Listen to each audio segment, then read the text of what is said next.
Hi, everyone, and welcome. Thanks for joining our webinar this afternoon on the ban on conversion therapy in Canada. My name is Jeff Surtees. I'm the Executive Director of the Centre for Public Legal Education, Alberta. We're going to be your host today. I'm going to tell you in the next slide how things are going to go, what we're going to do. But first of all, CPLE, Centre for Public Legal Education, is a charitable organization based in Alberta that has its mission is basically trying to make the law understandable for regular people. And we've been doing that for about 40 years. And you can find us at cple.ca. Today, we're funded by the Department of Justice Canada, and we want to thank them for funding this project that we're doing on the conversion therapy ban. And next, we want to acknowledge that we operate on the traditional homeland of the many diverse First Nations, Métis, and Inuit people whose elders have walked this land before us, and those persons with whom we share this great land today. Here's what we're going to do. At the beginning, we're going to have some special greetings, which we'll get to in a minute, and some introductions. Then I'm going to do a brief overview of the law. We're going to keep it really short. I'm going to absolutely and totally break the hard and fast rule of don't read your PowerPoint slides, but we want to keep the law part of this as not boring as we can. And so we're just going to give a quick overview of the new sections in the criminal code. And then we're going to we've got some really exciting guests, and we're going to have a panel discussion about some of the questions that the new changes bring up. Okay, the first person I want to introduce, support is available today for anyone who needs it. The first person I want to introduce is Rita Saint-Gelais, and I'm going to stop sharing now so you can see Rita. Did that work? I think it did. Hello. Hi, Rita. Okay, Rita's going to introduce herself and tell you a bit about her role here today. Thanks. My name is Rita. I use she, her pronouns. I am a counselor and actually the team lead of the counseling team at the Centre for Sexuality. We're located in Calgary, but we can help people all over the province. So my role here today is really just to offer emotional support or any other support that you need during the webinar as things are going on. If anything's coming up for you, there is my number on the screen to call our front desk. It's 403-283-5580, but somebody has actually changed their name to that phone number. So you can call and the front desk will patch you through to my counseling room here so that we can have a chat. We're also available afterwards. Counseling with the Centre for Sexuality is always free. So if anyone has anything that they want to talk about, feel free to give me a call. Thanks very much, Rita. I'm going to go back to sharing my screen now. So I want to introduce Janis Irwin. Janis is the MLA for Edmonton Highlands Norwood and the critic for status of women and LGBTQ2S issues. Hi, Janis. Thanks for joining us today. Right now, you're muted. There you go. Thanks so much, Jeff. And it is truly an honor to be with all of you here on Treaty 6 territory. I am outside, I know. It is a gorgeous day. I thought, you know what, I'll take the Zoom outside. But, you know, when the CPLEA reached out to us, you know, I just said, I really appreciate that, that we're having this conversation. It's both an educational opportunity, but it's also very timely because we have just marked the start of Pride Month here in Edmonton and a number of other communities across Alberta. And so, you know, Pride reminds us that it's an important time to celebrate, but perhaps more critically, it's a time to reflect on the work that we still have to accomplish together, and particularly the barriers that racialized and trans members of our 2S LGBTQ plus community experience. And one of those barriers that many people in our community experience is conversion therapy. And I know it'll come up lots today. We celebrate the work that, you know, leaders, trailblazers, have done to ban conversion therapy, not just federally, but in a number of municipalities here in Alberta. We celebrate, but we also know that there are a lot of people who are still experiencing forms of conversion, so-called therapy. And I'm appreciative very much of Rita being here, because I acknowledge as well that this can be really traumatic for a lot of people. So thank you for that. And please do reach out to her if you can use support. And I just wanted to quickly mention, I'm not going to be a panelist, but I wanted to just weigh in briefly from a provincial perspective as an opposition MLA. Many of you know that when we were in government, I was not there, but I got to watch from afar. We did set up a conversion therapy working group led by, MLA Nicole Goring and a few of our other MLAs. And we had Glynis Lieb and others who played key leadership roles on that. Unfortunately, we know that an election came about and the working group was disbanded upon not long after the UCP was elected. And so we've continued some of that work with the federal ban. Of course, there's been really good progress made. But like I said, there is still a leadership role for the province to take, and we're going to continue to push and encourage them to take a stance against this abhorrent practice. And so with that, I didn't want to speak too long, because I think it's really important that we amplify the voices of those people who are most impacted and those on the front lines. And I'm just really looking forward. Some honking in my neighborhood. I'm just really looking forward to this conversation. So thanks again to everybody at the Centre for Public Legal Education Alberta for the work that you're doing, and for everybody who's joining us today and the panelists as well. So thanks again, everybody, and happy Pride. So, as I say, we're going to do a quick overview of what the changes to the law are. This is just going to take 7 or 8 minutes, and I'm literally going to go through and read the sections, the new sections that are in the criminal code banning conversion therapy. So the first question is, of course, what is conversion therapy now under the law? And it is, as you can see, a practice, treatment, or service designed to do one or more of the following: change a person's sexual orientation to heterosexual. Number 2, change a person's gender identity to cisgender. Number 3, change a person's gender expression so that it conforms to the person's sex assigned at birth. The next one, repress or reduce non-heterosexual attraction or behavior. Then repress a person's non-cisgender gender identity. And the last one, repress or reduce a person's gender expression that does not conform to the person's sex assigned at birth. Okay, so it's a practice, treatment, or service. A practice, treatment, or service refers to an established or formal intervention offered to the public. And it's essentially any practice, treatment, or service that tries to change or repress a person's sexual orientation, gender identity to be only heterosexual or cisgender. So that's the first thing. What is not conversion therapy are practices, treatments, or services that explore or develop an integrated personal identity and do not assume one sexual orientation, gender identity, or gender expression is preferred to another. And the second thing that is not conversion therapy are simple conversations about gender identity, gender expression, or sexual orientation. So these things are carved out from the definition itself. A practice, treatment, or service that relates to the exploration or development of an integrated personal identity, such as relating to a person's gender transition. The second point, if you want to explore this further and think more about the definition, you can look to comments made, and we'll put the link to this in the chat. The comments made in the December 1st, 2020 Standing Committee on Justice and Human Rights meeting, and you can listen to that, and it gives a deeper discussion. Okay, so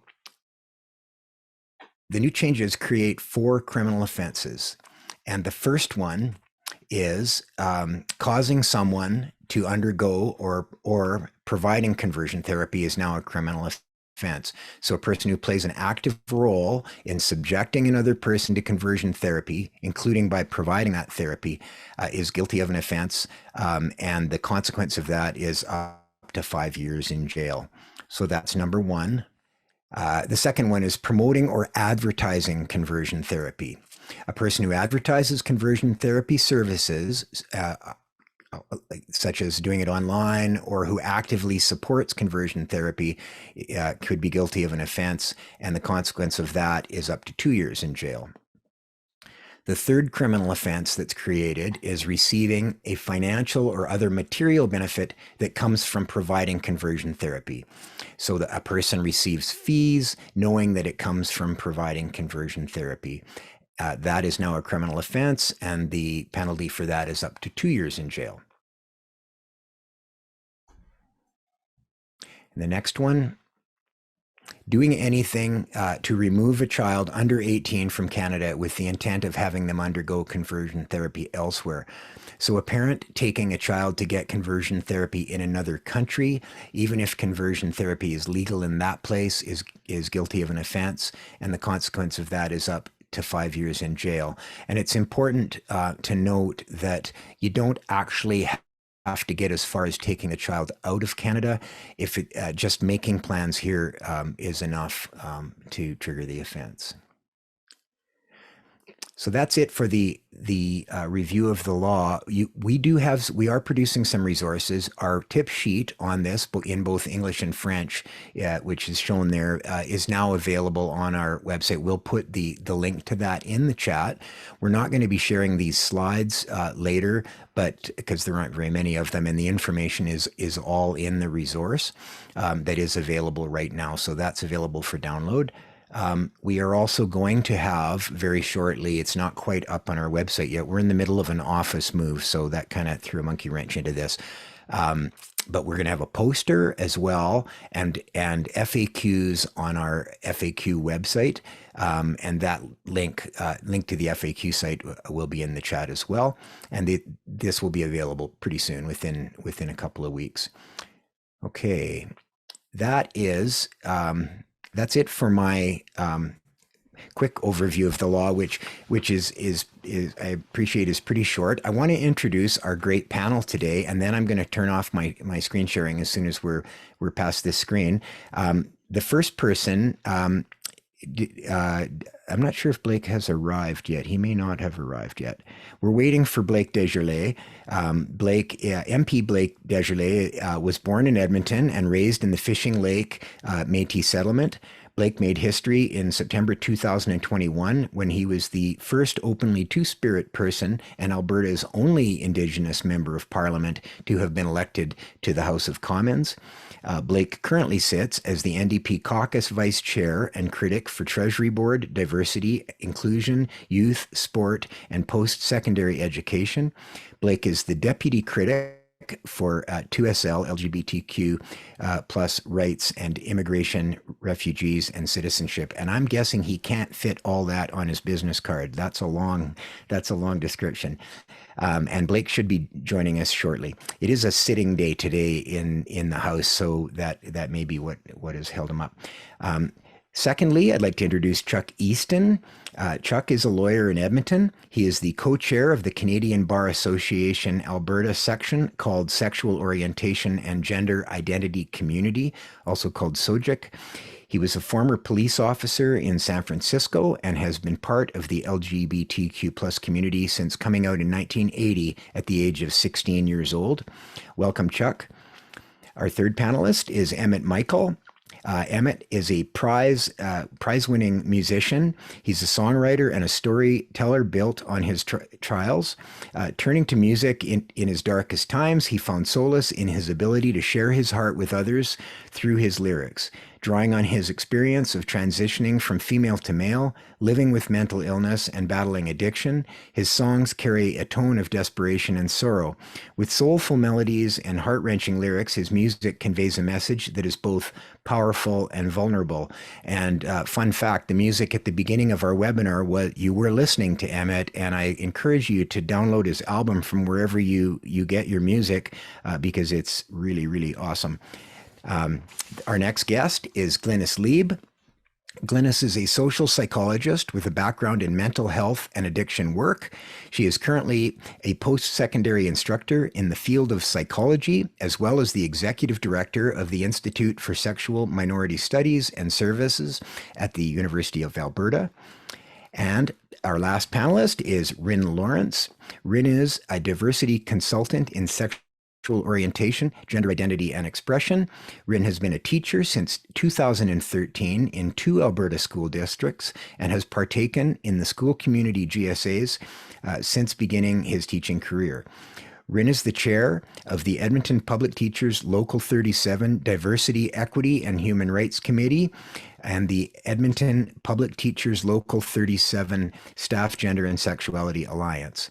Ryn has also been instrumental in establishing the province-wide Alberta Teachers Association Gender and Sexuality Alliance this year. Ryn's lived experience and dedication to inclusion in education fuels his passion when speaking to the importance of sexual and gender diversity inclusion in all aspects of our world. I'm going to stop sharing now. Great. I apologize from reading from the slides. That's I hate doing that, but that seemed like the fastest way to go through that. The way we're going to run this conversation this afternoon is we have 5 questions that we've put together, and we're going to have a discussion of those questions amongst the panelists, with one panelist leading off on each question, and the questions will show on the screen in one of the little boxes in front of you. So the first question. Do we have Blake now? We do not have Blake. So let's start with question. So Jeff, disembodied voice here. Hi, disembodied voice. Blake was held up by a vote and he is on his way. And so I've received a message that he will join us very soon. Okay, let's just start with question 2 then. We don't have to do these in the order that we did. So question 2 is, and we'll switch to the question to that. And the question 2 is, this law addresses the harm of confusion therapy. What are the harms, and including the impact on survivors and dangers to health and things like that? And Glynis is going to lead us off in that discussion. Thank you so much.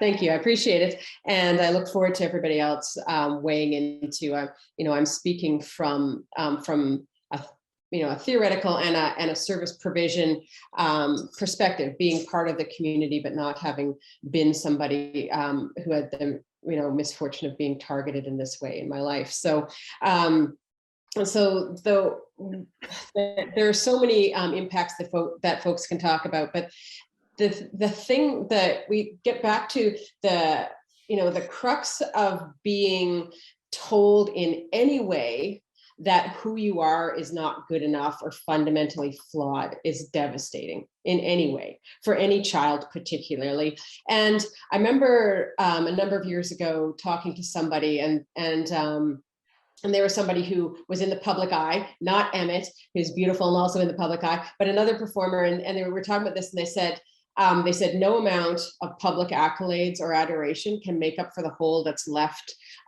when the people who made you don't want you as you are. And it's still to this day that is very hard for me to repeat, and that because you can feel that, right? And so conversion therapy is so complex and it takes so many forms, and that too, but the underlying part of it, this idea that there's something wrong with you, the way you are, is devastating and has hugely long-lasting impacts on folks. And we've done that. We did this systemically. I'm a psychologist. I was taught through the DSM from most of the time I was in training. We had gender identity disorder, and that in the diagnostic and statistical manual that medical professions use, teaching people this was something wrong with them. And what we've seen, the impact on people, we know about and other folks will speak about the increases in anxiety and depression and self-hatred, the trauma that's associated with these kinds of experiences. We know that people are more likely to engage in suicide or suicidal ideation after encountering conversion therapy or attempts than before. These, again, we see the breakdown of families. We see the social isolation. We see the underachieving in all areas of life that people experience. Jobs, education, social connectedness, relationships, and that happen to folks that as a result of this messaging and these, these experiences, this is all encompassing. We historically have talked about our 2S LGBTQ community as having increased mental illness and addiction. We don't have increased mental illness and addiction because we're gender or sexually diverse. We have increased mental illness and addiction because of the social stigma, ostracism, bullying, blame, shame that many people experience from a very, very young age. I work in a service here, here in Edmonton, where it's 2022 and we're our youngest child being kicked out of their home for the perception of being, of being gay is 8 years old, and not just one 8-year-old. We've served multiple 8 and 9-year-olds in the last couple of years. And these are kids that we have found on the street behind dumpsters. So this is pervasive, it's harmful, it is potentially fatal. And I can't emphasize that enough, but I'm gonna turn it over to some of my panelists to add their thoughts on the impacts.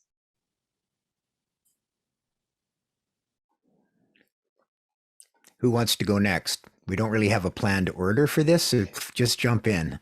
This is where we all look at each other on the digital screen, right? And try to decide. Yeah, I'll jump in. So much of what Glynis said, I would second, and were many of the points that I had considered in answering this question. But what I do want to add is that our youth and children are the most vulnerable to these types of programs and these harmful effects, as they are just beginning to grow their understanding of the world. And our children and youth construct their meaning of the world from the adults around them. And so if there is an adult in their life who is instilling these ideas that they, as Glenna said, they are wrong, or they are broken, or they're somehow incorrect, that self-harm, that suicide ideation and attempts are amplified because their meaning and understanding of the world is being based on that. And they take the word of that authority figure at face value, especially if it's a caregiver or close relationship. And further to the harm, we do not know the full extent of the impact of these practices because they are completely unscientific. They follow no duty of process, no academic methodology or scientific process whatsoever. They're not implemented by professionals. They're implemented most commonly by people with no training in counseling or therapy or psychology, and operate on the myth that sexual orientation and gender identity are learned behavior, which we know now through scientific process is not the case. And so what we do have are the stories of survivors, firsthand accounts, and I want to acknowledge that we have lost so many of those stories as these programs have driven them to take their own lives. Yeah, I would echo both what Rin and Glynis have said here. There are obviously a lot of harms associated with this practice. I myself grew up in the Christian church. And so while I didn't necessarily, and I'm a transgender person, while I didn't necessarily undergo formal conversion therapy, I was steeped in the rhetoric that there was something wrong with being queer or being trans. And I would say, I think the most insidious part of being so insulated in those ideals is that you internalize it yourself, and then you go about seeking it out yourself. And so it's very, very hard to seek help when you believe that what you are doing is the so-called right thing to do, and everyone around you is encouraging you to seek help for something that's actually quite normal and quite beautiful and that should be embraced. But if that's not something that you're surrounded with, then it's very easy, especially as a young person, to think that there is something wrong with you and that something does have to be changed. And so I think that that's the most dangerous part, is that people can internalize from a young age that homophobia and transphobia, and then themselves also enact that harm onto others. And it's kind of a cycle that continues on, and it's really hard to recognize and to attack. So, and just jumping in there to go along with that, I'm probably the oldest person on this panel. I've been out as a proud out gay man since I was 16 years old back in 1980, so 42 years. I came out at a time when we were just shortly removed from it being gay. Being gay was a criminal matter, and you could go to jail simply for loving another person. Although the criminals aspect of it had passed by the time I came out. I also came out at a time when we were just at the beginning of the AIDS crisis. So the majority of my young adult life, I was going through the system, having to almost hide. I recall the days of us speaking in code. You never wanted to talk about who you were in love with. It was my partner. It was always they. It was always them. You never could say my husband or my boyfriend. It was all these codes that we had to talk in because we were afraid that if we were found out, it could affect us. I lost a job because they found out I was gay. I was demoted at another job because they found out I was gay. These things were commonplace back then. So in the one sense, where we are today, it's almost, I mean, the children coming up today, they have a better understanding of who they are that we weren't able to have. But at the other hand, they are getting the mixed message of it's okay for who I am, but the minute they are who they are, then they get even further oppressed and opposed by people who are still saying it's not right, even though what they're hearing from society, for the majority of society, is it's okay to be gay, but then this side of society says, no, it's not. In my time, nobody was thinking it was okay to be gay. In fact, the majority of the gay community were a bit ashamed and had to hide who we were.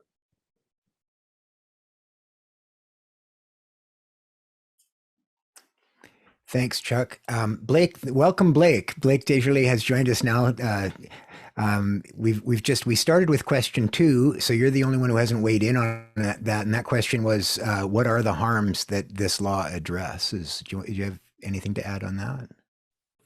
Yeah, well, first, so sorry, friends, for being a bit late. We were caught up in a variety of votes that were very unpredictable, and so made me a bit late. And of course, we had a intense vote just now.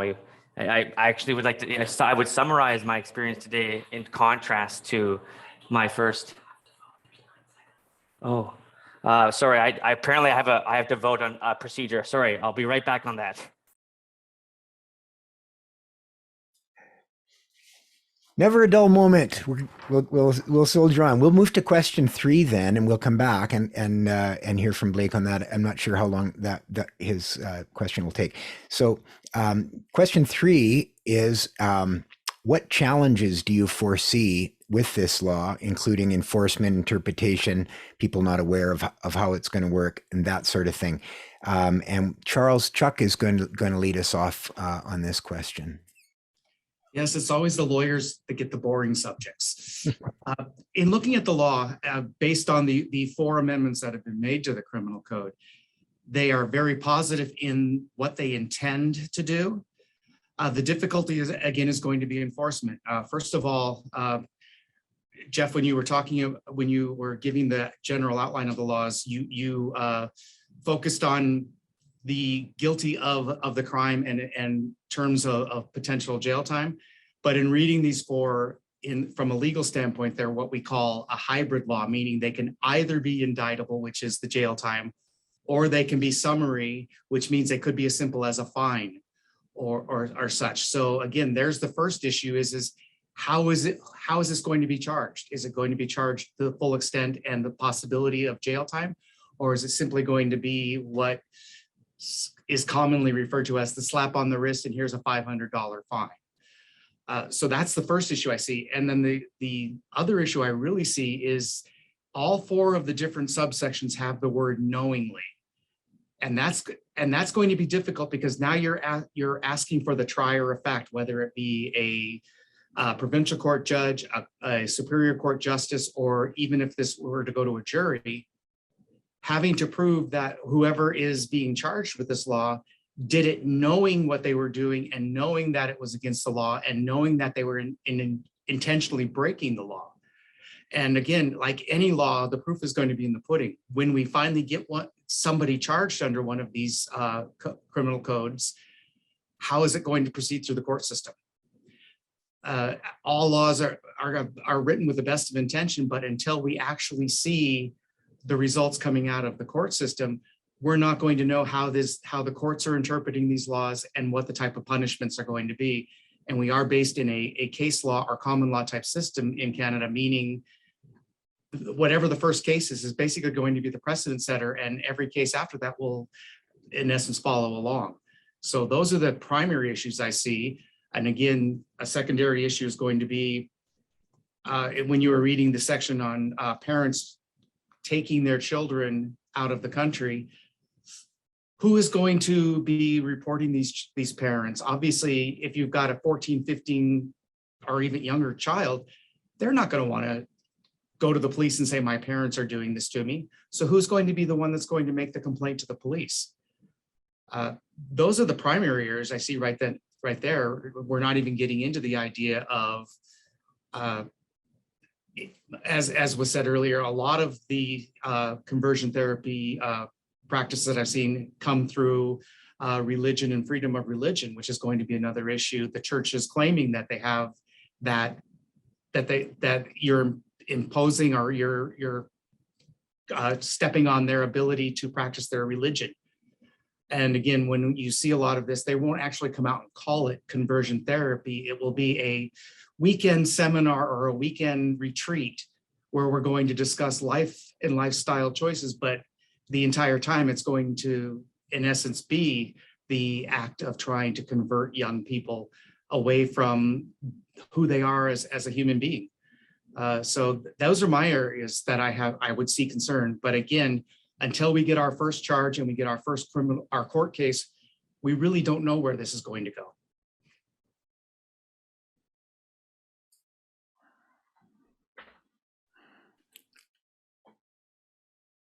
Anybody else? Oh, I could weigh in, but I was like, I suspect Rin will have things to say about this. And that's so, if you want to go ahead of me, go ahead, because I know your strategic mind.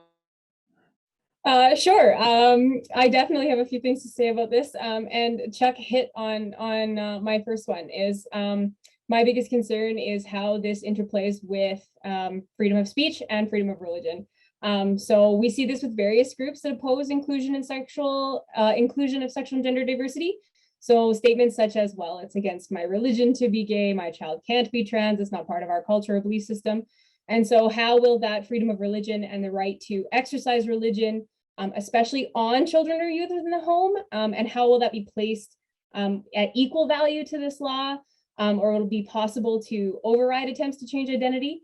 And will this law be utilized to be able to stop someone from standing on a street corner who is preaching or exercising their freedom of speech by expressing an ideology or claiming that it's possible to change or it's possible to move away from being gay or trans? And I think my biggest one on this is that we cannot legislate ideas. And so there will be people who still believe that sexual and gender diversity is in some way wrong. And so therefore, through this now being law, if the belief is still existing, it may still exist on some level. And I would argue it would likely still exist on some level. And as Jeff outlined at the beginning, this may not be formal. It might not be, a group or authority figure, but even statements from parents or community leaders about like, well, can't you just try not to be gay? Like these types of statements is a persistence of the idea on a micro level within a household. And this is why education about the issue is so incredibly important. We need the population to understand why this change is so necessary. So if the ideology continues, there will be those that are looking for loopholes. And Chuck said this as well, what constitutes conversion therapy? Will there just be implementation that's more covert, or it's delivered because the person has consented, or if somebody requests help with?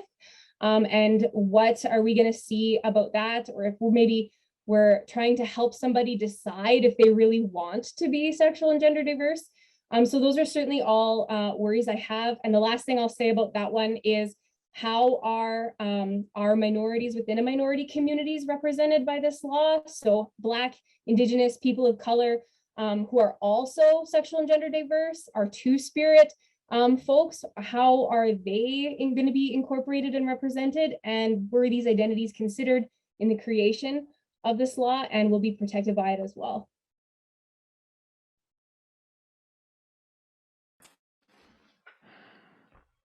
Right. So lots of problems with proof. Anyone else want to weigh in on this question?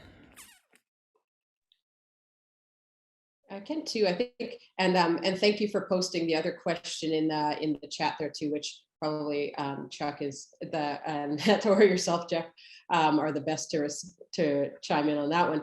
I think, you know, again, folks have hit this on the head, but again, the key is, you know, we'll figure this out. We will hopefully figure this out along the way, but there has to be the will. There has to be the buy-in and the will to actually use this law, and that's and that of course is the crux. And then there will be, you know, there are so many challenges, and I think the really important thing that everybody else has said, and I really want to highlight, is that so much of this is so hard to prove, and it's like trying to prove emotional abuse, right? You know, how do you prove that somebody is making you feel like, you know, like you are wrong or less worthy? You know it that, you know, but how do you prove that? And it's so easy to counter that. And I think, you know, we have to start, you know, if we're really looking at embracing this law, we have to start from a position of belief. Like we say, you know, with sexual assault and that too, you need to start from a position of believing the person who's telling you that this is happening. And it is going to be difficult, but that doesn't mean that you don't try, or that you throw things out and say that it's too, you know, it's too difficult or we can't really prove this. We have to be diligent in pursuing every possible case of this, even if we can't prove it in the end. People have to know that there is the large scale will to pursue and protect people here, and then when we get to points where there are charges laid, that we will see what happens. But there has to be the will. If we go in thinking this is too complicated, or this is nice to have on paper, and folks know there's no teeth or no reason in pursuing it, it's not going to do what it's intended. And if I can just jump in, Glennis, thanks for pointing out that question in the chat box.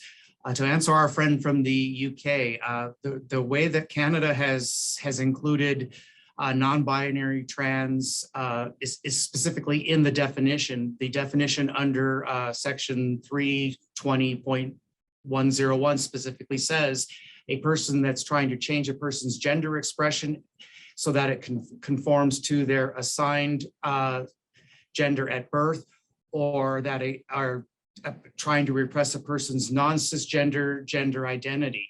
So Canada has actually included that specific wording in the law as it came through the Parliament. So it doesn't just cover trying to convert a person from being having attraction to a same-sex party. It also includes, specifically in the wording, includes transgender, non-binary, and any type of form of trying to convert somebody from who they truly are in their mind and their spirit and their body. I think it's difficult because many organizations that promote the use of conversion therapy are church organizations, and those are very insular, and the majority of people within those spaces, they're not access to outside voices, and also not under any kind of review or scrutiny from greater society. Those people just don't really make it into those spaces. And so I think it'd be really easy for people to continue to get away with these things. And I know when we saw the fall of one of the greater organizations, Exodus, there were a lot of sort of new seeds that were planted that are under the guise of loving people and encouraging them to do the right thing. I know many people that come from a Christian perspective that hear that there are high rates amongst transgender people of suicide, and they think that those things are correlated for the wrong reasons, when it is like what was said before, because of treatment by society, that they get to that point. And so I think it's really, really difficult to kind of point out and realize where these sorry, my cats. Yeah, can you grab her? Thanks. Yeah, so it's really hard to see these things and then as a result to do anything about it. I know that growing up, I participated in many church events and retreats, youth groups, where a lot of harmful things were said, very anti-LGBTQ rhetoric, and talking to people about, telling your parents so they can help you to like change that and properly integrate into society and things like that. And so that's really hard, especially if you're a young person. You don't want to go against what your community is telling you is the right thing. You want to be accepted and loved, particularly by your family.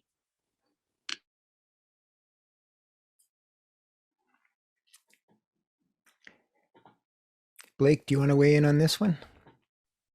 Yeah, sure. Sorry, friends. Again, we had another vote pop up, and they gave me at least some notice of the next vote, so I do know when the next vote's going to be. So I'll be able to time it running the better. country is important. Oh, I know, back and forth, but luckily we can. It's just right here. I'm in the same building, so I can do that and run back in. But I think I wasn't here to hear the question, but I believe it's related to challenges we foresee, and so there's some really serious challenges that are already present to the bill. And of course, some of it is applications by individuals, sometimes religious groups in the lower courts, is one separate issue. But a really large issue that I think is something that's really seized my attention as of late is the idea of online conversion therapy. And so our bill, of course, criminalizes conversion therapy domestically in Canada in any way, shape, or form. The problem, however, is if someone, let's say in the United States, hosts an online forum and you're subjected to sign up online in some way, shape, or form, you're coerced to this online practice, it's unable for us to regulate that.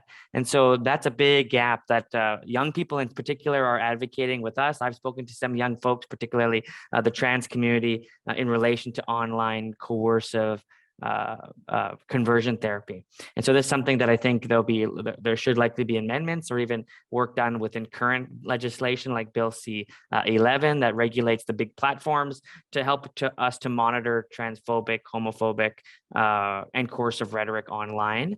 Will help us to identify, at least in some ways, which platforms are allowing this to happen and where in ways we can make sure that the mainstream services can limit that risk. And then the other one is the exporting of the business. And so this is another really big challenge we're having is some other countries, particularly countries overseas, they're seeing a boom in business. They're seeing the organizations that are doing this work starting to advertise your ability to come do conversion therapy for families and bring your children to these places overseas. So this is a dangerous practice. We don't want to see Canadians subject themselves to these really unregulated spaces overseas where we can't help them. And this is a terrible trend that I hope we can put an end to quickly.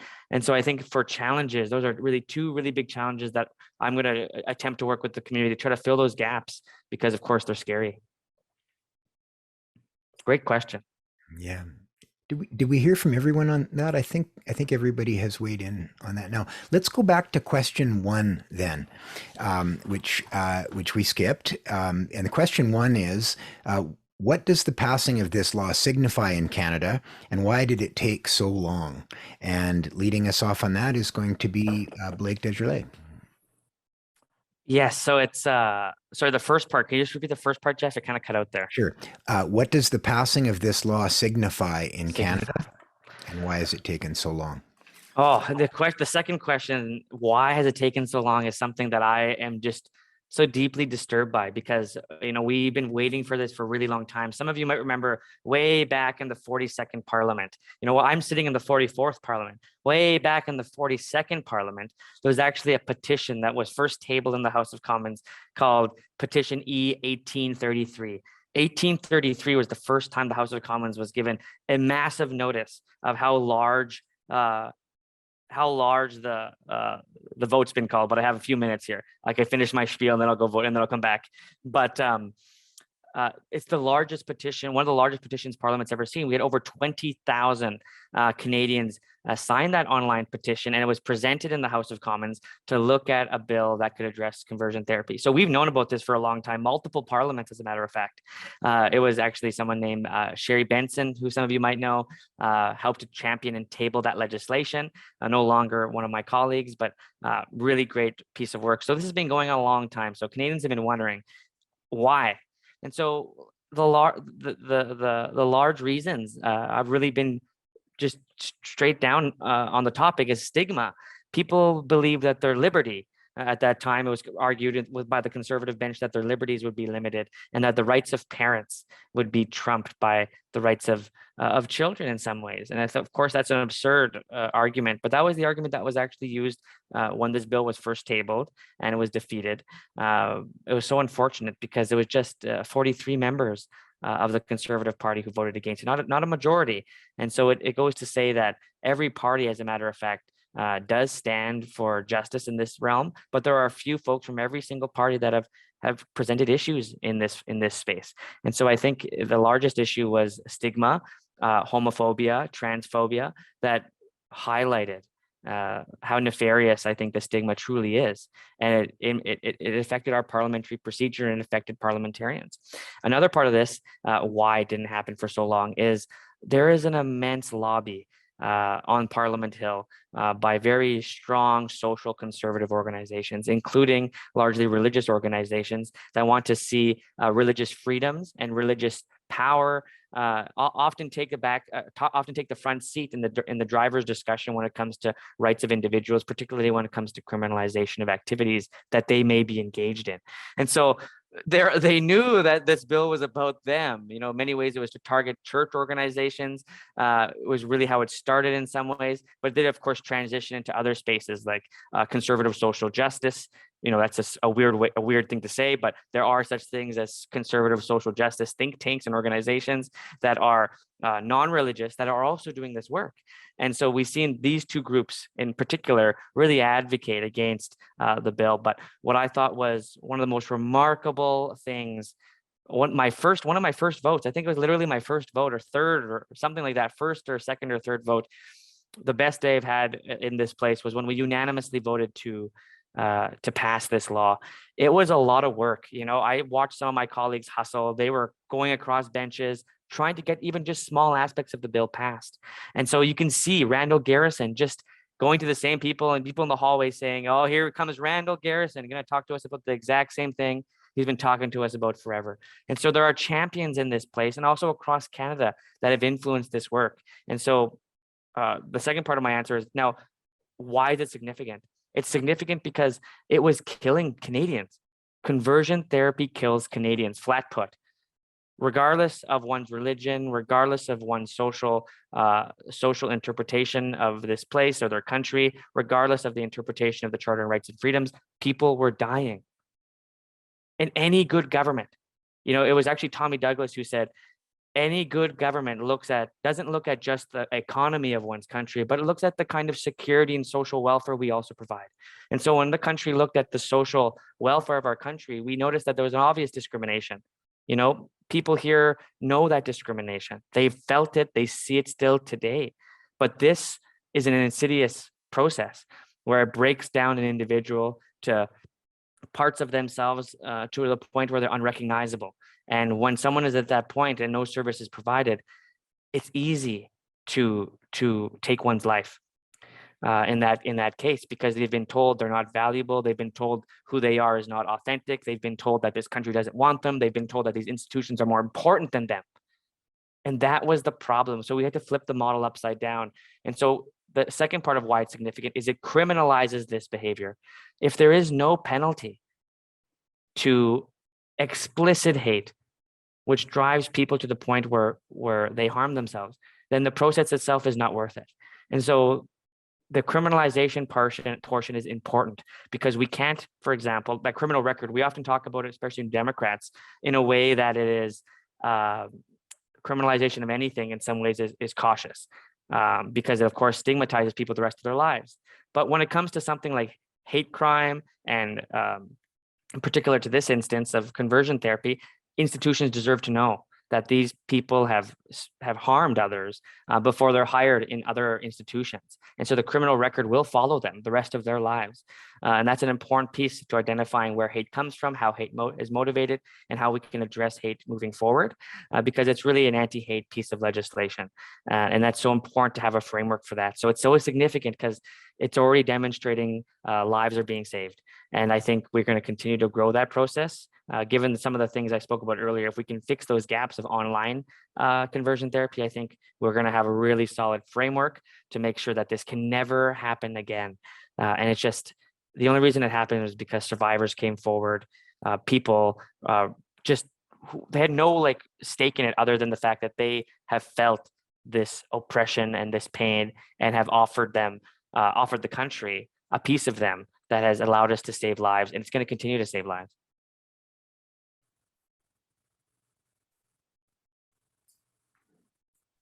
Thanks for that. And I'll be right back. I'll be 1 minute. I'm gonna go vote. And Sorry. He says he's going to vote. He might just be going for pizza. Yeah. And so I just wanted to jump in on that because, again, not being a legal professional, but we talked about the significance of the law. And we've talked about the complexity and all that. But we had the same conversation when we started looking at banning conversion therapy at a municipal level. And, and as Janis mentioned, myself and some others have been brought into a provincial working group to look at what role the provincial government could play. There was, and I always have to give Aaron Paquette, who's a city councilor here in Edmonton, credit, because he was talking about this when nobody was listening. And then it started to, you start to see it in other municipalities and that too. This idea of the role that municipalities can play, and people say, well, you can't actually do anything about it. What's the point? But the thing is, and this is what the importance of this federal law, the culture that our leaders set, and that does influence people. And that if you pass laws saying that something's a hate crime, it does influence how people think and how they define what they and other people are doing. And at a municipal level, yeah, we could take away business licenses and things like that. People might think, well, that's pretty benign. But you're saying as a city that this is wrong, so wrong, we're trying to find ways to intervene. And I think that's the important thing. And that's the important message to members of the community, that you are important enough that at a federal level, we're trying to figure out something to do to protect you and to show you how valuable you are. And I think that's huge. And the one thing I can add to that is that Canada has, the criminal code is on a federal level. Provinces and even municipalities don't have the ability to make criminal laws.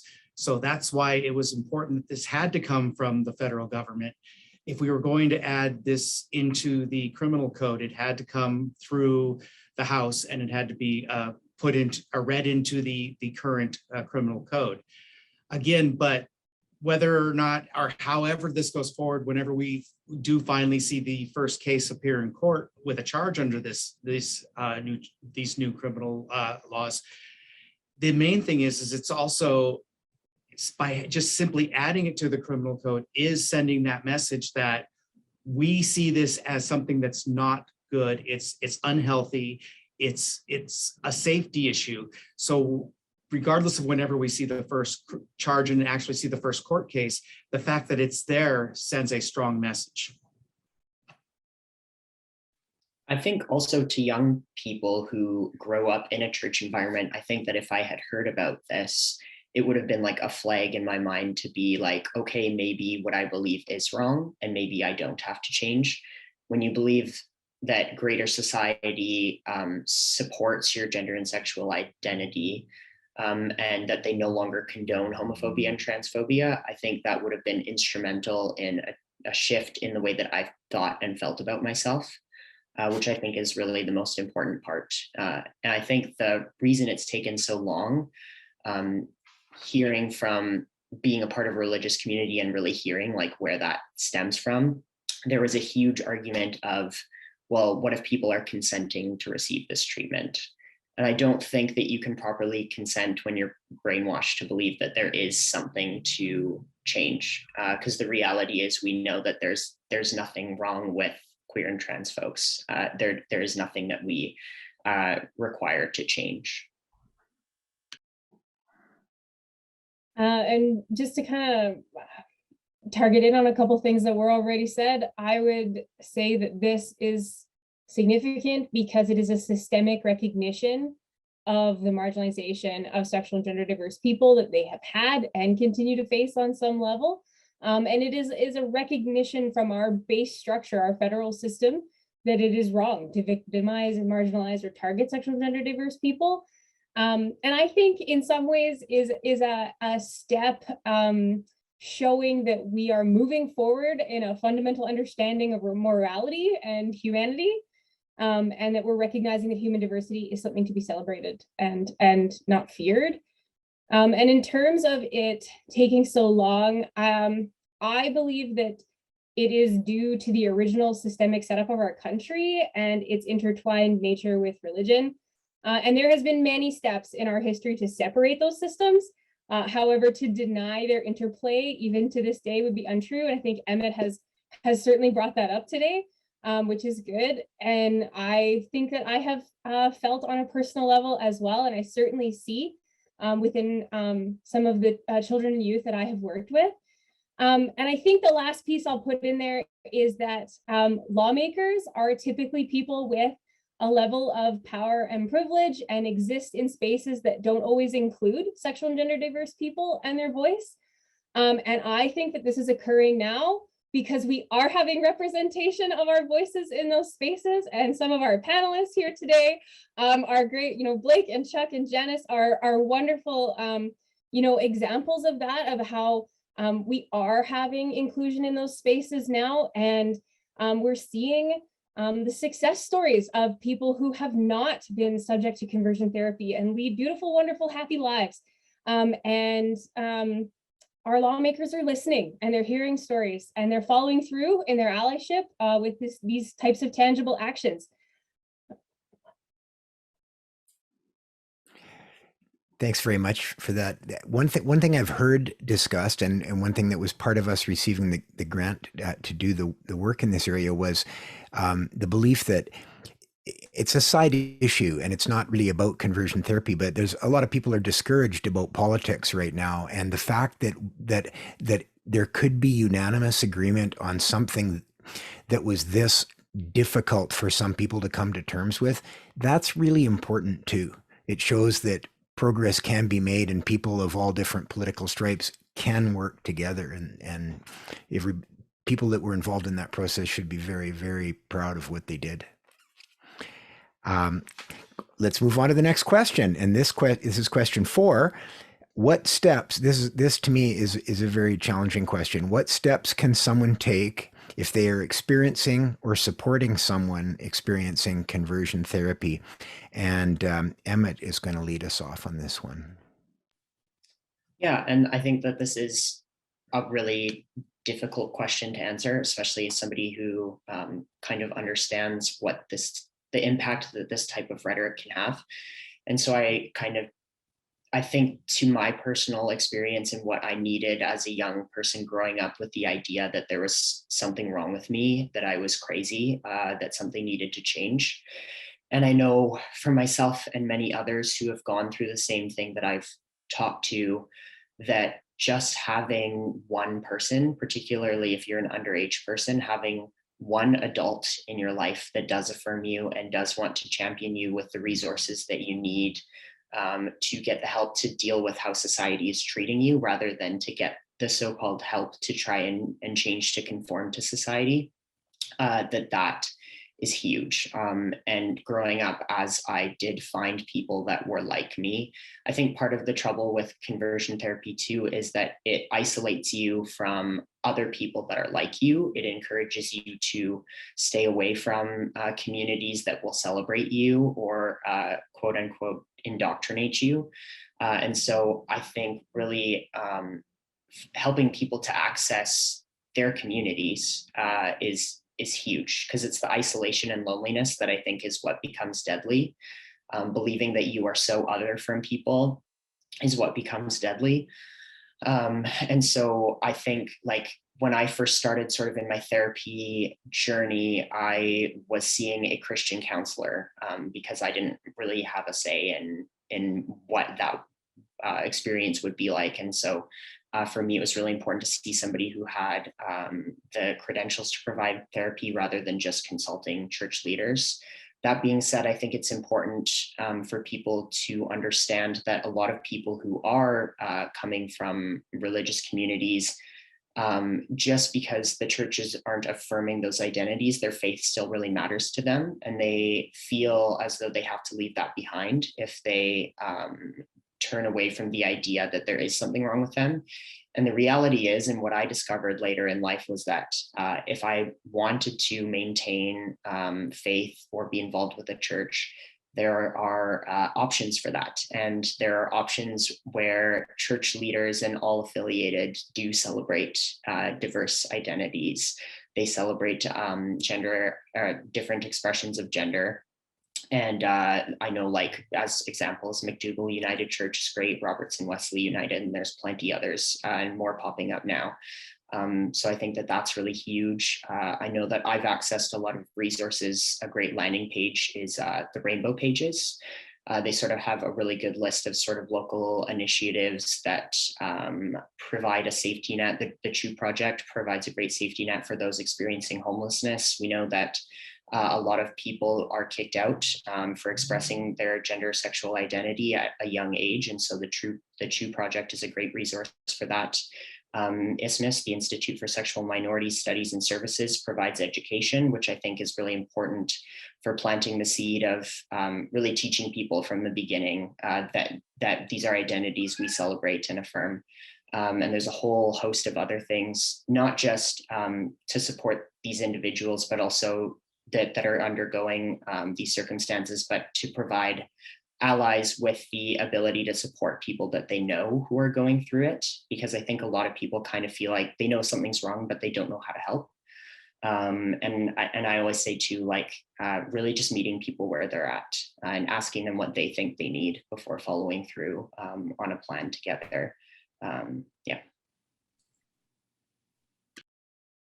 And along those lines, the one thing is at least in today's society, there are organizations out there that are available, willing, and have the resources to help. Unfortunately, when I was first coming out and experiencing the fact that I was gay, there was a thought that, yeah, I was the only one in the whole world and there was something wrong with me, and why was I this way and why wasn't there anybody else? And I still remember the first time I ever met another gay person, it was like, oh my God, I'm not alone. So in that regard, the main thing you can do is, if you're there for somebody, if you're assisting somebody through it, just be there to listen, just be there to support them, just let them know it's okay, they're not alone and there's nothing wrong with them. That's the most important thing that we can do to help the youth of today, is just, you're not alone, we're here for you. I would second and triple what Charles have said. Build connection, build connection, build connection. And that can be on a personal level between you and that person, and you know, being an ear and being there for them. But it also can be connecting to different organizations, as Emmett said. Many of the ones that I would have pointed to have been said, but the other one I will say is GSAs. Our youth and our children need access to these groups. They are being established in schools more and more.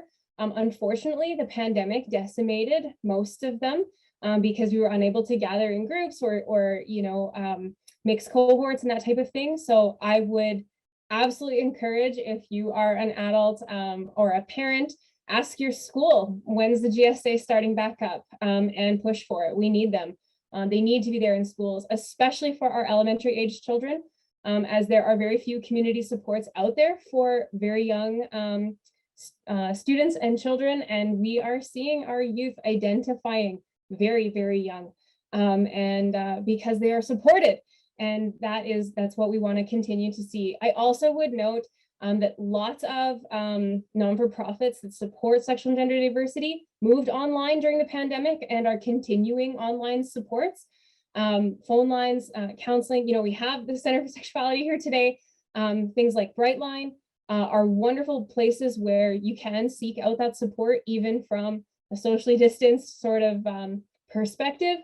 And I would just say that the most important and central message of all of that, we can throw out organization titles all day long, but the most important part is knowing that they have other people like them.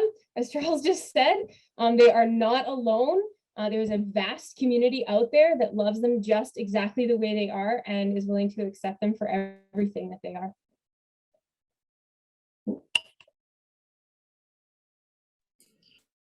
Do you want to jump in, Blake? Sure. Sorry, I wasn't familiar with the setup. Maybe, yeah, I'll just jump in there, I suppose, in terms of what we can do. You know, I'll speak. You know, some great things have been said, so I'll ditto those comments for sure. One part I'd like to add in some ways is, you know, for those folks who are Indigenous or maybe identify as Two-Spirit, how I've come as a Two-Spirit person to understand my role in community, but also my role in terms of how I understand this place and our connection with the environment and our roles in society was one that was found in community. And so it's really important. And I think it worked really well for me to find those persons, especially your family members that may be supportive. You know, you'll find that our own kinship circles have some of this support within them. And oftentimes our elders, and particularly the Cookums, are really strong supports. They may not know much of this, however, but it's so important to bring them in because they love you.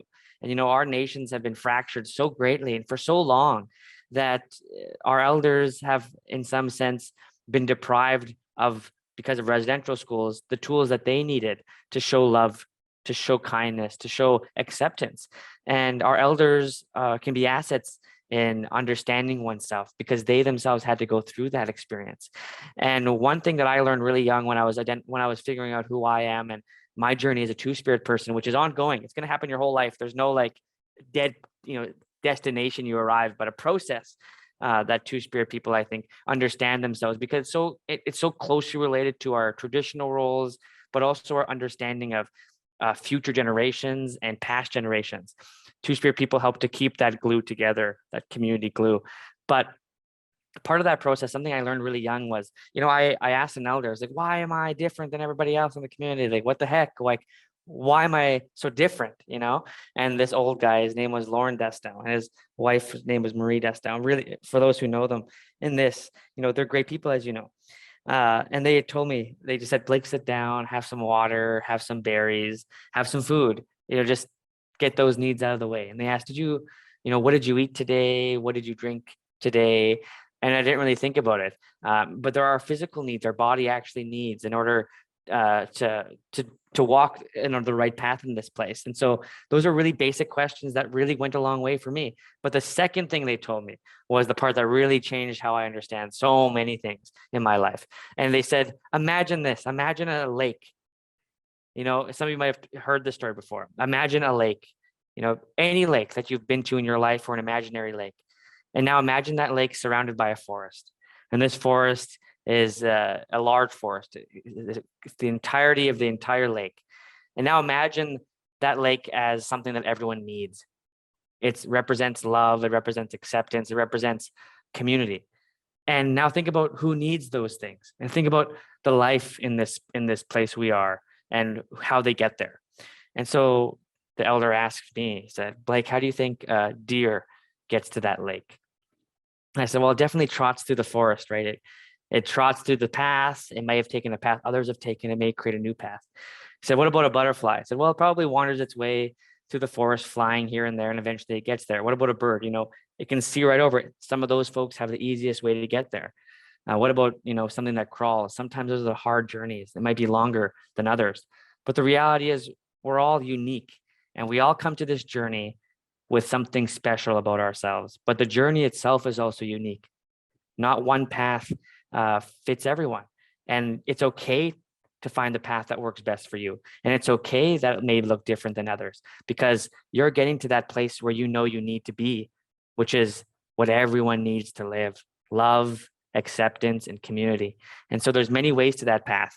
And when I heard that, it blew my mind. 11-year-old Blake just, my whole mind was just exploded. But it meant so much to me because it was a lesson and a story that I'm able to take forward and share with others who may feel as though they may be lost in this, who may feel that they have no support.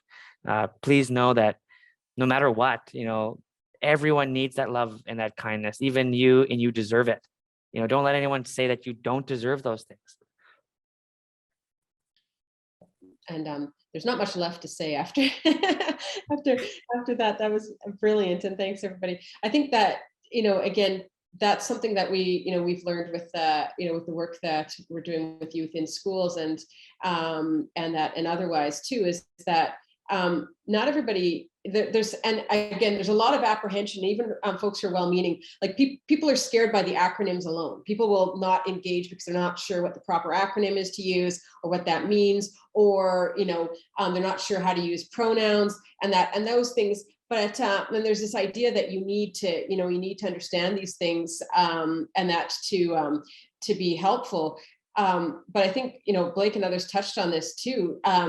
Even if you're trying to support somebody, you don't necessarily understand their path and their experience, by just caring for them and being there for them, and whether it's providing a place, providing food, doing things with them, social, being there and showing them that they're an important part of your life, and that is a huge support, even if you don't understand the whole experience. And that's a lot of the work that we do with families, is trying to kind of bring people back together to a point of this is.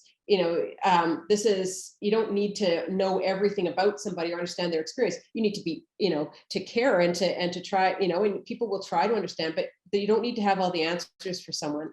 And you need to be there for them. And that's the first part. And that's so massively important. And the one thing that I want to just, I think bring to attention here that we're seeing through the work that we do at ISMIS, but also as a prof teaching in that too, when people find out what I do, I'm regularly getting approached by people and that who have come from different religious backgrounds other than Christianity, and still believe they're the only person on the planet and that who falls into this spectrum, from their religious group, and also how don't know where to reach and where to find, and as you if you don't share an experience with somebody, you can tell them all you want that they're perfect as they are in that too, but people are looking for acceptance from their kin groups and their religious groups in that too, and we desperately need to find a way to connect folks who are new to Canada, folks from other than Christian religious backgrounds, to people who have a shared experience and have worked their way through it, because we have a lot of folks that are struggling for that kind of support right now. So I just want to put a plug in for that. Thank you, Glynis. It's been pointed out that we've got a couple of good questions in the Q&A, and I'm just going to combine a couple of them, and maybe we could deal with those before we move to the last question that we want to do. And the first question is one that I've heard asked before, and I'll just read it. Will there be mandated training for the police, Crown, and judiciary to help educate them prior to police conducting investigations, the Crown determining whether it will proceed by indictment or summary conviction process, and prosecuting the case, and that sort of thing? And I know this has also been an issue in the whole domestic violence realm as well, judicial training. What does everyone think about that? Is our let's just deal with the judiciary. Are they up to the task right now? With most judges still are, people that look like me, middle-aged white guys. Are they up to it? I can jump in on that. I can say that I don't see an issue with the judiciary coming around. I'm not going to say that what the plan is or anything, because I don't know, but I do note that just recently within the last year or two, there has been a movement within the judiciary to recognize the fact that not everybody who is in the courtroom identifies as he or she or they or however they identify. And there's been a movement within the courts to start looking at pronouns and how people are addressed in the courtroom. I just recently, just in the last 2 weeks, I had the honor of appearing in family court with my client, who I identified as the birth parent, and their pronouns were they and them. And I didn't get a bat of an eyelash from the judge that was sitting in the courtroom. So again, we're starting to see the movement when it comes to transgender and gender identity. I simply think that this is going to be a situation where, again, we won't know until the first case comes into court. I would give my eye teeth to be one of the lawyers on that file, but unfortunately you don't get to pick and choose. But I don't see, I think it's not going to happen overnight, but I don't see that there's going to be, at least from the judiciary, there's going to be any strong pushback.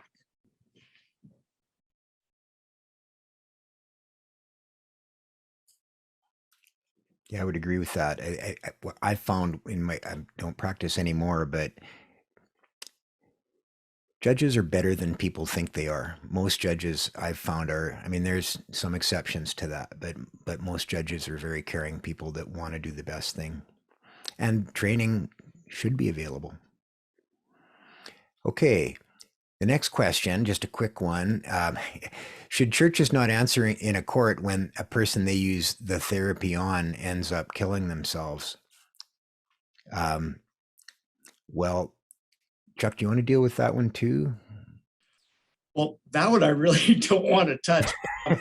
It goes along the lines with the young lady who in the States was charged with counseling her boyfriend to commit suicide, and he did. And the charges were laid against the young lady for basically talking him into it. We won't know until it goes forward, but I can see that one. That is going to be a bigger argument within the court, because now you're also dealing with religious freedom. You're dealing with you're hindering a religion from their religious freedom and how they choose to interpret their faith. It's going to be a much more difficult move to go that way, but it may happen. Right. All of these questions are sort of the questions that I think we're going to deal with are they're sort of process and what do I do questions. And the final one is a person who's been trying to get help for teens that are going through conversion therapy and can't get the police to pay attention to that. I mean, my thought on that would be just keep trying. Things will change. This is a very, very new law, and sometimes it takes time for police agencies to become even aware. You'd think that everybody knows all the laws right away, but that's not necessarily the case. You just have to keep trying. Chuck, do you have anything to add to that, or? Again, police departments tend to, and I was a police officer, so I can say this, they tend to be the last ones to be dragged along because they are so set in procedure and past practice. The education and getting a matter to where the police take it seriously and they're willing to lay the charges and they're willing to take it to the crown and try to get the matter pushed forward into courts is going to be difficult. But again, the only way you can do that is to keep pushing. As when I was trying to apply to become a police officer, the first time I applied, I was rejected because I was gay. The second time, the department I applied to had changed their rules and procedures, and I got in. I could have given up on the first try, but I didn't. And unfortunately, it's going to take somebody who's really strong to really be able to withstand the 6 rejections before they finally get the one officer who goes forward with it. And also the questions of proof that we talked about at the very beginning of the day play into that as well, because where police and crown prosecutors have discretion, they have to be convinced that there's going to be enough evidence to bring about a conviction in court. And sometimes it may take more to convince them of that. Let's move to the last question. Sorry, if I may. Oh, I'm sorry. No, I mean, and this is where organizations like ours who we are lobbyists, and that we're not legal entities, but we have the ability to advocate and lobby in that too. So this is where, if there's something going on, we're here to share a voice. So if you have a concern about a particular activity that's happening or something that's happening, you can reach out to us at ISMIS and others. We can look at what's happening. We can advocate for you. We can put pressure on law enforcement. We can do these things. That's what we're here for. So don't hesitate to reach out for backup. Right. I might also jump in and say, Charles is saying, we're applying again and applying and again and applying again. That's one person. But if you have a group of people who are a part of that organization or know that it's going on, and more than one person, we have more than one phone call coming in. In education, we see this all the time with parents, right? Parents lobby together. We need a GSA. And then we see some of that movement because there is a group voice. Great. Anyone else? Let's move to the last question, which is a fun one. Question 5. What is one thing that you want viewers to take away from our discussion today? And Rin is going to start us off. And I'm sorry, I'm going to break the rules right off the bat and say I have 2 things. The first is to listen. As I grow in my journey of decolonization and decolonizing my learning, it's reinforced to me time and time again that stories are the most impactful and successful way of learning. And I want to thank Blake for sharing a story during the panel as a perfect example. So listen to stories. They're available online, they're in documentaries and YouTube and all kinds of places. So listen to the people that are open to telling their story and open up to empathy and allow yourself to learn from their experience.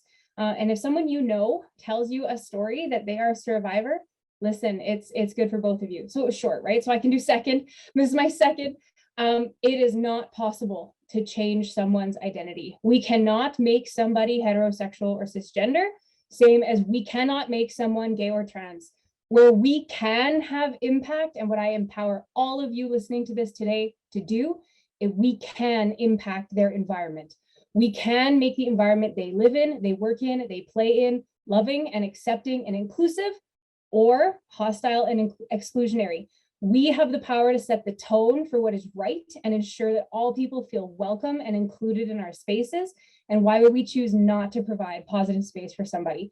Sometimes I've heard the statement that parents don't want their children or youth to be sexual and gender diverse because they don't want their life to be hard, that if they could be heterosexual and cisgender, their life would be easier. This is not the case. We know that sexual and gender diverse children and youth who are well supported have similar rates of mental health concerns as that of their heterosexual and cisgendered peers. All our youth and children and adults too need is to feel a sense of belonging and acceptance. We cannot belong in the world if we don't see ourselves in the world, and we have the power to do that, to represent identities to everyone in a positive and validating way. And when we see ourselves in the world, we feel represented, we feel safe, we feel seen, we feel heard, and we can grow into our full selves and be the best that we can be, living authentic lives.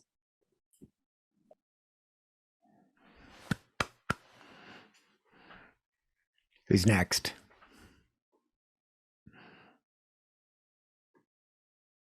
Yeah, just to echo what Rin was saying, the research shows overwhelmingly so that we cannot change people's gender and sexual identities.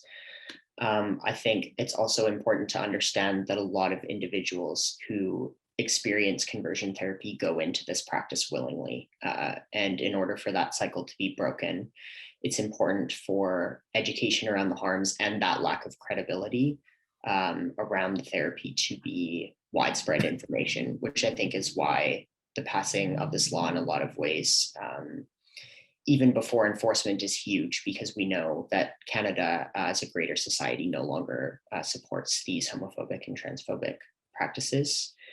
And the less it's normalized, the less young folks are going to grow up internalizing it, and then maybe growing up to continue to enact that harm on somebody else. We know that greater organizations, a lot of people who participated in them and claimed to be straight, have later come out and said, actually, you know, that's not actually the case. And so, yeah, I think that's important to be aware of.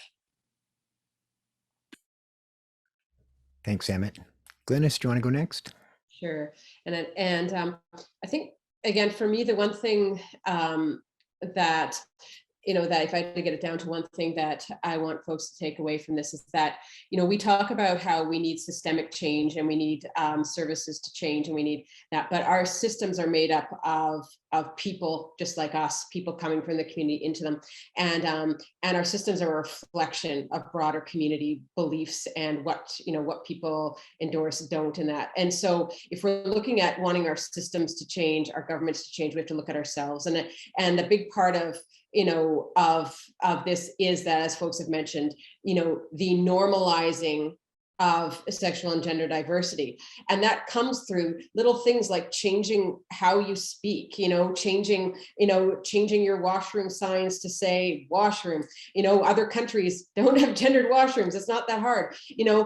Starting your introductions by saying your pronouns, asking folks about their partner rather than their wife or husband, those kinds of there's language that, and there's little things that we could do in our day-to-day lives that just make people feel like maybe this is a space they belong, but also normalize those conversations and that too. And so for folks out there, and that this is something we all have a role in. We have our and we have to normalize this conversation. So we get to a point, hopefully not in the far too distant future, where if you're considered to be quote unquote sexually or gender diverse, that isn't taking up 95% of your mental power every day to either figure out how you maneuver the world, or that isn't all you're asked to talk about on panels and things like that. That could be as mundane as your hair color. That's what we're trying to get to, and that's so just think about ways that we can kind of bring this conversation, normalize it in our family and our everyday life. And I want to jump in on that one, Glynis, because I do have one disagreement with you, and that's the fact that having been going through this for the last 4 decades, I am prouder than proud that I can introduce my husband as my husband. I no longer have to say my partner. So in that regard, I'm not giving that up. But that's also my form of activism is I have a husband. I also have an adopted son who's now 25 years old. He and his girlfriend just finally moved out of our house. I'm finally an empty nester after 25 years. But for my activism is be yourself, be true to yourself. You don't have to hide. You don't have to lie. You don't have to be ashamed of what you are. And if somebody doesn't accept it, that's on them. That's not on you. And one of the best campaigns I ever saw was the It Gets Better campaign, because I wish somebody had been able to tell me that when I was 16, 17, 18 years old. Certainly, and I'll just clarify, it's I was not meaning that anybody should ever hide who they're with, but I've done a lot of workplace work, and we tend to use invite your husband and wife to that when we don't know, and so it creates this thing where we force people to out themselves, and that's what I was talking about. So And the last word to Blake. Sure. If I can leave anyone with one impression, I think my panel members have eloquently mentioned some very good advice. And if I can add to that advice, while also echoing how important what their words were, I would say that we need you. Each and every one of you and anyone that may be part of our community, we need you now almost more than ever. This doesn't happen overnight, and it also doesn't happen by the will of just regular good people. It happens by the will of those who have something to lose, but also something to gain. And our communities truly gain something strong, and we have power. So that's the difference. Charles mentioned a bit about how he grew up. We're living in a time where this generation needs to know that we're not a weak community. We are a strong community. We hold offices of power, and we're going to use that power. And don't let anyone push you into a position where they believe that you're powerless, because you're not. Our community is far more powerful today than it ever has been, but it's fragile. Any community could face a kind of oppression and find its way back to a position of not having to be oneself. But we're not there. We are on the top of this mountain, and we're going to keep climbing it because it's so important. And one of my big things is we're trying to make sure we do to make this even better is not just fund education like we are today through this kind of program, but also fund organizations that are doing this work. We need to put our money where our mouth is as a country, and we need to start investing in the basic programs and services that are going to allow for people to work and support our communities, whether it's in hospitals and schools and construction and housing and retail. Every single industry belongs to each and every one of us. And we need you now more than ever, and your advocacy won't be ever more important than it is for this generation. We've been given a pathway by generations past. They've given their bodies, their blood, their sacrifice. And the best way for us to honor that is to use our strength, use the offices we have, use the power we have, use the voice we have in any way, shape, or form that we operate in our community. Like Emmett, it's so cool to be on a panel with Emmett Superstar. I'm not sure if you folks have seen their music. I feel like I'm part of a famous panel now. There's music stars here with us. So every single industry we belong. And I'm so incredibly proud to be joining all of you today. And let's keep up the fight. Let's get money to the communities because it's not over yet. What a great note to end on. I want to thank all of our panelists today. Look at that. We managed we're only 1 minute over. We were worried we were going to be here for the day. Welcome back, Janis. I just want to thank everyone for participating today. What an amazing panel we've had, and what an amazing group of brave, strong people. Thank you, Rita, for being here, for everyone that's on the line. Any last thoughts from anyone or before we say goodbye? Or just wave and smile and wave. I'm going to share our very last screen is this one, and just has some, whoops, we're gone now. Oh, nope, forget the sharing of the screen. It accidentally closed. Thanks everybody so much for participating today. And remember, those of you out there in internet land, do the survey, please. We'd really appreciate it. Thank you and goodbye.